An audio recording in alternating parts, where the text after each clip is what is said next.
பெட்டி எடுத்துட்டு போயிட்டு அவர் பூஜை மேல வைக்கும் போது அப்ப உங்க அம்மா இருக்காங்களே சுபத்திர, ஆமா, எங்க அத்தை நிறமாச கர்ப்பிணி, 9 மாத கர்ப்பிணி. ஆமா, சூழலாம் வச்சிட்டு பிறகு வீட்டுக்கு வந்து பார்க்கும்போது அந்த சாமி ரூம்ல அந்த பெட்டி இருந்துச்சு. அண்ணன் ஏதோ ஒரு பெட்டி வைத்திருக்கிறாரு. அந்த பெட்டி நம்ம அண்ணன் நமக்காக பரிசு பொருள் வாங்கி வச்சிருப்பாரு, நகை வாங்க வச்சிருப்பாரு.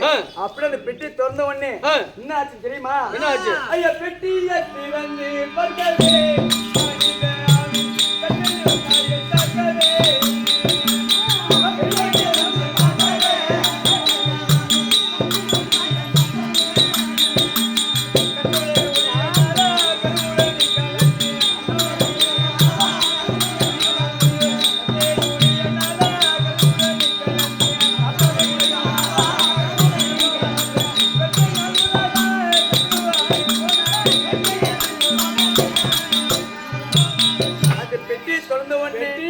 பர்கவே அப்போ அந்த ஆவியாகப்பட்டது உங்க அம்மா மூக்கவையை சென்று அந்த ஆண்மகனாக நீங்க இருக்கும்போது அந்த கருவுல கலந்து நீங்க பொறந்தீங்களே, நீங்க பிறந்ததுல இருந்து முதலே உங்க மாமா தாங்க.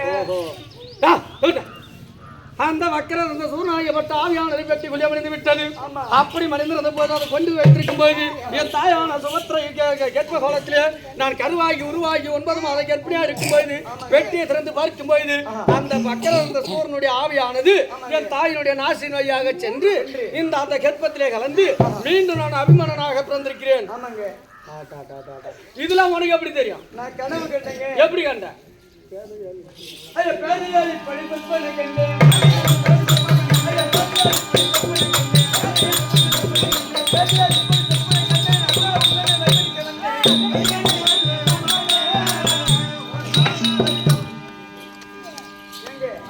அப்படி சொற்பனை கண்டதால்தான் உங்களை போவாதீங்கன்னு உங்களை வைமறிக்க வந்தங்க. அப்படி பண்ணவா போல செத்துருவேன்.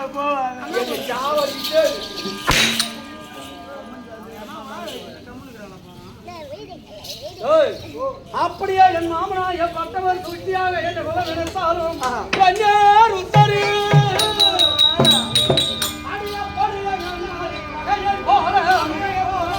அடியப்படிய கண்ணாலின் வகையை போல என் அம்மானும் அவர் காலத்தில் என்னை சூழ்ச்சியாக அடி தப்பியவர் என் தந்தை மகனுக்கு அடி துப்புடைய மாதார செய்த புவியில் மீது அடி சுகமுடனே வாழ்ந்தால் என் விதி வலிக்கு எப்படியும் ஒரு தினத்தில் மரணம் உண்டு.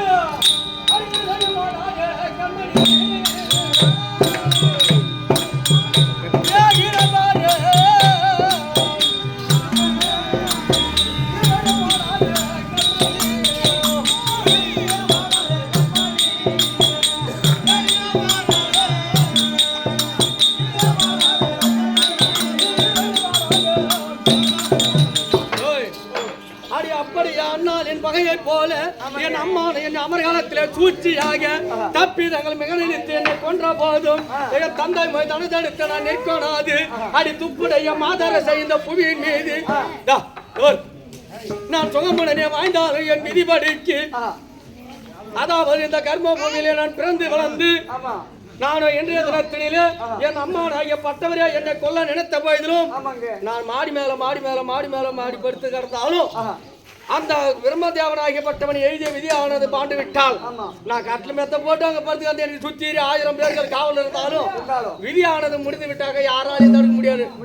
யாரும் அங்க உள்ள பிடிக்க முடியாதுன்னா ஒரு மாரடைப்பு போல வந்து கூட நான் செத்துருவேன். அப்படி என் விதியானது ஆதில் இன்னும் நீண்ட காலம் இருக்குது என்றால் இந்த அமர்காலத்தில் என்னை எவனும் ஒண்ணும் பண்ண முடியாது. அதனால துப்புடைய மாதார சேர்ந்த புவியின் மீது நான் சுகமுடின வாழ்ந்தாலும் என் விதிபடிக்கு எப்படியும் ஒரு தினத்தில் மரணம் உண்டு. அதனால உன் பேச்சு நான் கேட்க போறது கிடையாது. இப்ப நீ தாம்பல தர முடியுமா? முடியாதா? ஆமா.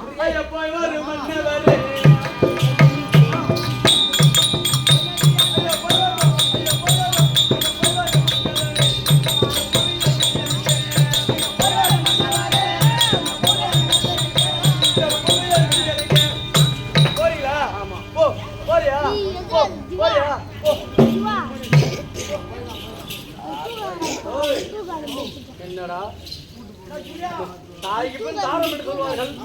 இவ்வளவு கூட்டி காட்டும் இவளும் போன்னு சொல்லிட்டாங்க. யாரு என்ன சொன்னாலும் எனக்கு என்ன இருக்கு? என் விதியானது மாற்றந்தால் முடிந்தால் முடிந்து போகட்டும். அப்படி ஒரு நேரத்தில் எனக்கு விதியானது முடியாம இருந்தால் அந்த அமர்கலம் என்றால் அமரமாகிய குறிச்சேத்திரம் என்றால் வெட்டு குத்து சாய்க்க முடியாத இடம். அதுல மடிந்தா எனக்கு ஒரு பட்டம் கிடைக்கும். இது போனால் போகட்டும். எங்க பெரியப்பட்ட வந்துட்டான், எவன் வர்றான்னு பாக்குறேன் நினைப்பான்.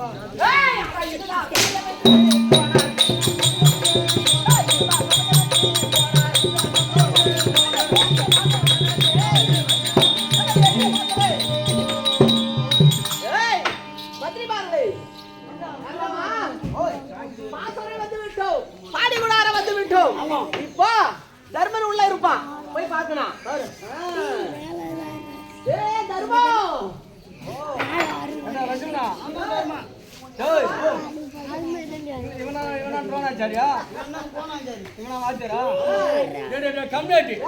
நீ என்ன ஆளு?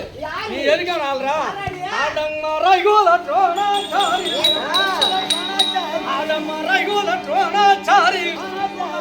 மாநகல் உனக்கியது இளையவன் தர்மம் தன்னை நீ ரதமதில் பிடிக்கிறது.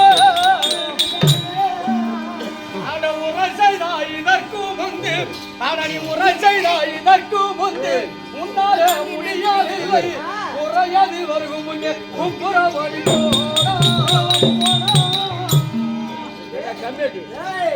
மறைகுல துரோணாச்சாரி மாநகல் உனக்கியது இறையவர் தர்ம தன்னை ரதமறி பிடிப்பேன் என்று முறையது செய்தால் முன்பு முறையது வருகும் முன்னே குப்புறம் இந்த ஏற்கனவே வந்து மானப்பட்டு அசிங்கப்பட்டு ஓடன.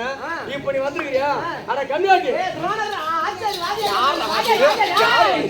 யாருக்கு யாரும் வாஜரு?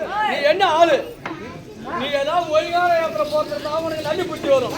நல்ல ஏற்ற போறதுதான் இங்க நல்லி புத்தி வரும். எப்படி இந்த கம்மியாட்டி என்ன ஆளு? எப்படி நீ எங்க போற ஆளு? எப்படி அட எட்டி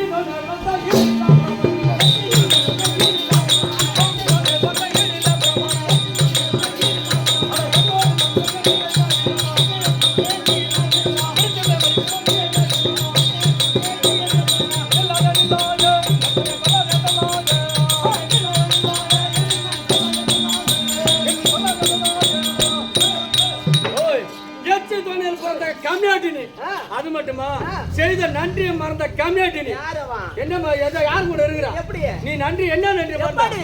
அட கொடியா துரி என் மாவி கூட்டத்தில்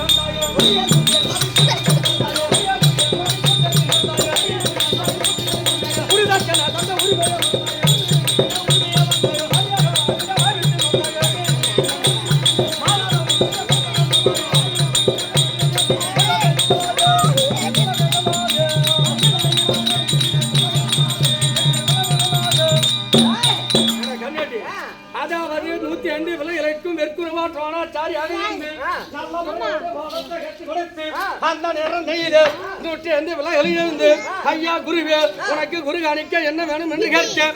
அப்ப இது நீங்கள் என்ன சொன்னீர்? எனக்கு குரு காணிக்க எதுவும் வேண்டாம், எனக்கு குரு காணிக்க வேண்டுமானால் பாண்டாளனை மணலோடு மணல் விரியும்படியாக கட்டி இழுத்து என் காலடியிலே கொண்டு வந்து யார் ஒருவன் போடுகிறானோ அவன் தான் சிறந்த மாணாக்கன். எனக்கு அதுதான் குரு தட்சணை சொன்னேன். ஏன்டா கம்யூனிட்டி 105 பேருக்கு நீங்க பாடம் கத்து கொடுத்த உன் மானத்தை காவலுக்கு உனக்கு குரு காணிக்க கொடுத்து யாரா? எங்க அப்பா அர்ஜுனன். அவரு தான் கொண்டு வந்து அந்த பாஞ்சால மண்ணை கொண்டு வந்து போட்டாரு. அதான் கொடிய துரி என்பாவை கூட்டத்தில் கலந்தாயே, குருதட்சணை தந்த உரிமையை மறந்தாயே, மடியகரா வீட வாங்கிட்டு வந்தாயே, மாலாத உயிர் பெற்ற கொடுத்த மறந்த கம்யூனிட்டி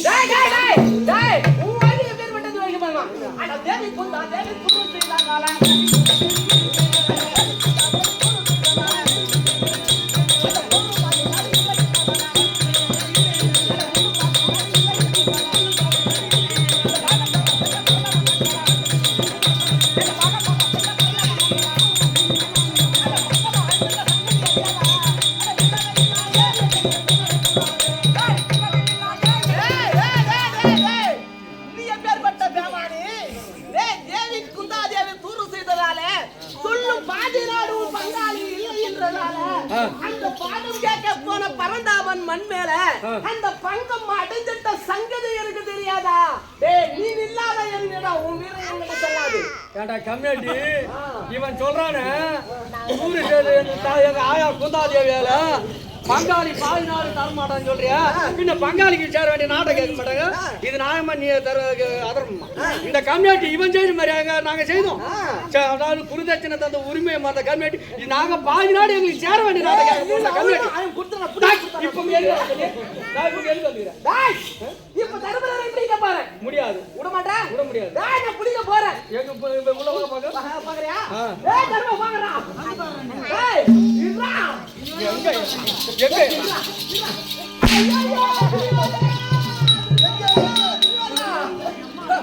தெரியாதடா. அந்த பாட்டால் திருவன் நாச்சே.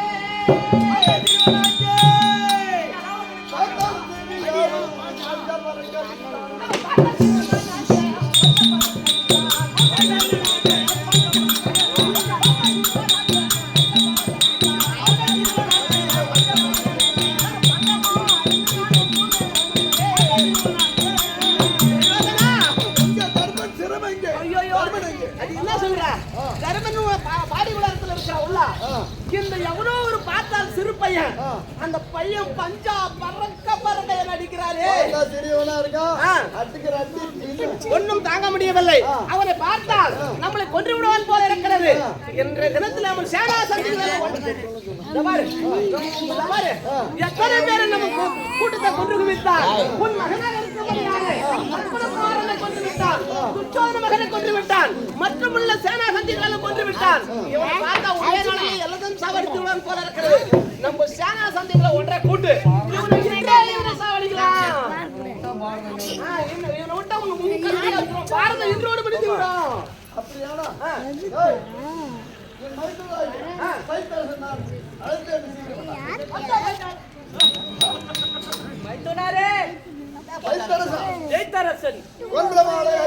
கொல்லவே வாங்கி வந்து குண்டரை முன்னே கொன்று என் குறைத்தனம் செய்து வைத்து குண்டரிக ஐவர் தன்னை பின்னாலே அதுவே செய்து கொண்டாடும் அடுக்கி கீர்த்தி கொடுத்து ரட்சிப்பாயே.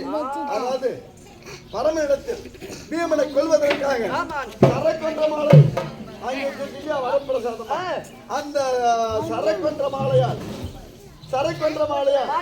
அபிமன்னனை வளைத்து உன்னுடைய சிகர தண்டம் என்னும் கதையினால் அடித்து அவன் உயிரை மடித்து வா. முடியாது. இந்த மாலை என் கதையை அந்த பீமனுக்காக வைத்திருக்கிறேன். ஏன்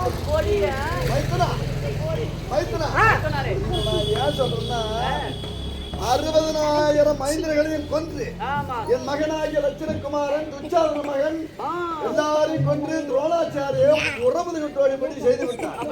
அந்த ஒருவனே எல்லாத்தையும் கொண்டு புறமுதுகட்டு ஓடும்படி செய்து விட்டான். அதனால அவன் பீமன், இவன் அபிவீமன். அவனை விட 5 மடங்கு பலம் அதிகம் உடையவன் இவன். இவன் ஒருவனை விட்டா நம்ம சேனையை பூரா ஒரே ஆள் கொண்டு போடுவான். அப்படியா? அதனால யுத்த தர்மத்தோட சண்டை செய்தால் அவனோட வெல்ல முடியாது. அவனை வெல்ல முடியாது. அதனால மோசப்போர் செய்து அவனை தந்திரமா தான் கொல்ல முடியும். போட வேண்டியதா? ஆமா. இவனை நான் கையால சண்டை செய்கிறேன். இத புடி சட்டறனா. ஏய் அட தம்பி டேய். ஹலோ. மாமா டேய் மாமா. அட வாடா சமவரிவா.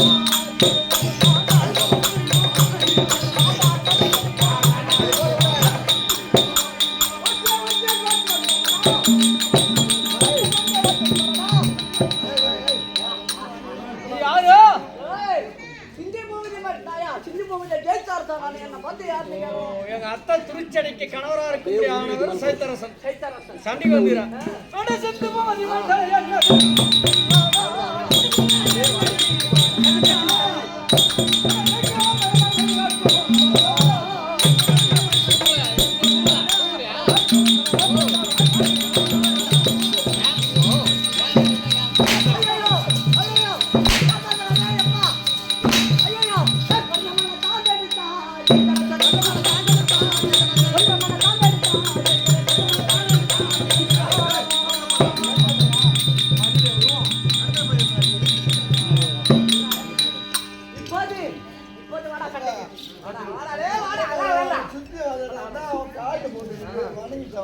ஐயா இதுவா வரமுடிய 3 முறையாக நேரடியாக பார்த்து பரமனிடத்திலே வாங்கிய கொன்ற மாலை நானோ ஒரு சத்திரனுக்கு பிள்ளையாக பிறந்து இந்த மாலையை நான் தாண்டக்கூடாது. அதனால இந்த மாலையை போட்டா என்ன இது உள்ள இருக்கிறவங்களை பூரா பேத்தி கொள்ளுவா. ஆமா ஏய், யுத்தம் தெரியும். ஏய், உனக்கு என்னென்ன யுத்தம் தெரியும்? என்னென்ன யுத்தம் தெரியும் என்று கேட்கிறேன். கெத யுத்தம், வில்லு யுத்தம், வால் யுத்தம், நான் அர்ஜுனுக்கு பிள்ளையாக போறது எல்லா யுத்தமும் எனக்கு தெரிஞ்ச கம்மியாட்டிலாம். எல்லா யுத்தம் உனக்கு தெரியுமே. ஆமா. அப்ப மல்லு யுத்தம் தான். இப்போது எல்லா ஆயுதம் கீழே போட வேண்டாம். மல்லு யுத்தம். ஓஹோ, கைய கரத்திலே இருக்க முடியாது ஆயுதத்தெல்லாம் கே போடுறேன். மல்லு யுத்தம் சொல்றேன்.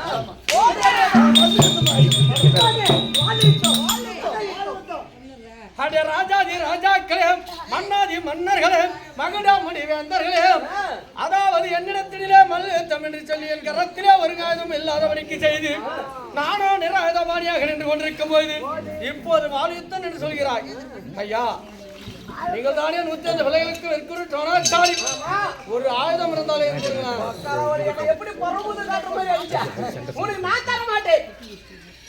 எனக்கு 105 பிள்ளைகளுக்கும் அதாவது ஒரே ஒரு தங்கை, எனக்கு அத்தை புருஷனா இருக்க முடியாது. நீங்கள் சைத்திரசன் அல்லவா? நீ ஏதாச்சும் ஒரு ஆயுதம் கூட நாட்டில் என் மாட்டி அடிச்ச என்ன பார்த்தா இது கேட்கிறாய். அங்க போராட்டம். ஐயா, நீங்கள் யார்? பெரியப்பா, இந்த அமரகால பூமியிலே உன் பிள்ளையாக இருந்தால் என்ன, உன் தம்பி பிள்ளையாக இருந்தால் என்ன, இதாவது இந்த அமரமாகிய குறிச்சேத்திரத்தில் நீ ஆயுதமானியா நிற்கிறேனே பெரியப்பா, ஏதாவது ஒரு ஆயுதம் கூட. இன்று 13ஆம் நாள் யுத்தத்துல என் மகன் லட்சணகுமாரன் கொண்டுட்டு வந்து என் மகனை நீ இங்க நின்றுக்கிட்டு எங்க படையே கொண்டுட்டு என் மகன் சத்த சொல்றேன். எனக்கு இல்ல கொஞ்ச நாங்க பாதுகாக்கணுமா பெரியப்பா? இது உங்க வாயினால் தானே வந்தது. மாண்டவர் போகம் மீண்டவர் நாட்டையாளலாம் அப்படி என்றல்லவா நீங்கள் சொன்னீர். உங்களை வார்த்தை பிரகாரம் நாங்கள் சமரது செய்தோம். அதனால நான் கொண்டேன். ஐயா, நீங்கள் யார்? அங்கு தேசாதிபதி கர்ணன். யார் எதை கேட்டாலும் இல்லை என்று சொல்ல முடியாது. வாரி வாரி வாங்கக்கூடிய வல்லல் என்று எனக்கு தெரியும். அதனால்தான் எதை கேட்டாலும் இல்லை என்று சொல்லாமல் கொடுப்பீங்கள் என்று தெரியும். அதனால ஏதாவது ஒரு ஆயுதம் இருந்தா கூட. அப்படியா? அறிவர்களா அதாவது தான தர்மம்லாம் நீ செய்யறது அங்க வச்சுக்க. ஆமா, எனக்கே போன வேண்டாம் வச்சுக்க.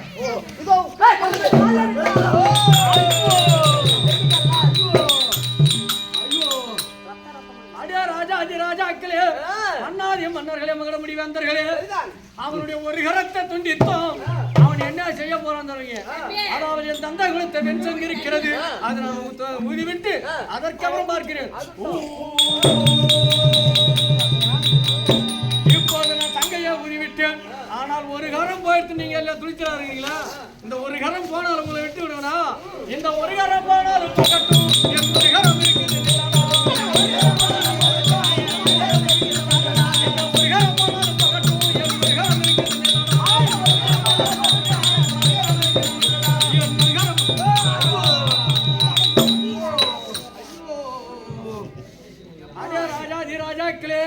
மன்னாதி மன்னர்களே, நானோ இருக்கிற காலத்திலே சராசரன் மகனாக இருக்க முடியாத சகதேவன் மகனாக இருக்க முடியாத வீரச்சந்திரன் மடித்து வீரச்சந்திரன் மனைவியானவள் அப்போ இது ஓடி வந்து, அடியப்பாவி சண்டாளா, என் மன்னவரை மடித்தாயே, நான் 6 மாத கர்ப்பிணியா இருக்கிறேன் படுபாவி, எப்போது நீ மடித்தாயோ இது போல உன்னுடைய மனைவி 6 மாத கர்ப்பமாக இருக்கும் பொழுது நீ மாலக்கிரமாக உன் மனைவித்தாலே இறக்கின்றவர் என்று எனக்கு சாபத்தை கொடுத்தால் அந்த சாபம் அவர் காலத்திலே வந்து நேர்ந்தது போல் தெரிகிறது. இது போனா என்ன? 2 கையை தானே வெட்டிட்டீங்க. 2 கரம் போனாலும் இந்த உடலிலே உயிர் உள்ள வரைக்கும் உங்களை விடுவேனா? இந்த இருகரம் போனாலும் போகட்டும். என் சிரமம் இருக்குது.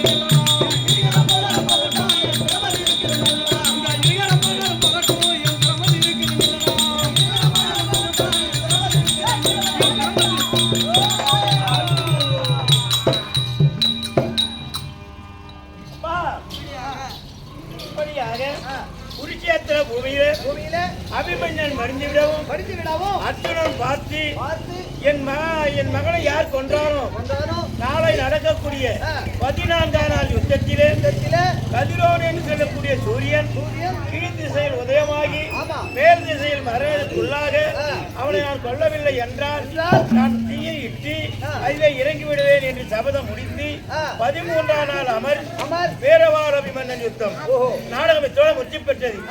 ஆடின பேர்களும் பாடின பேர்களும் முருகப்பெருமானுடைய அருளை பெற்று ஏமத்தோடு வாழ்வார் என்று வாழ்த்துகின்றேன். அங்க ஜோராக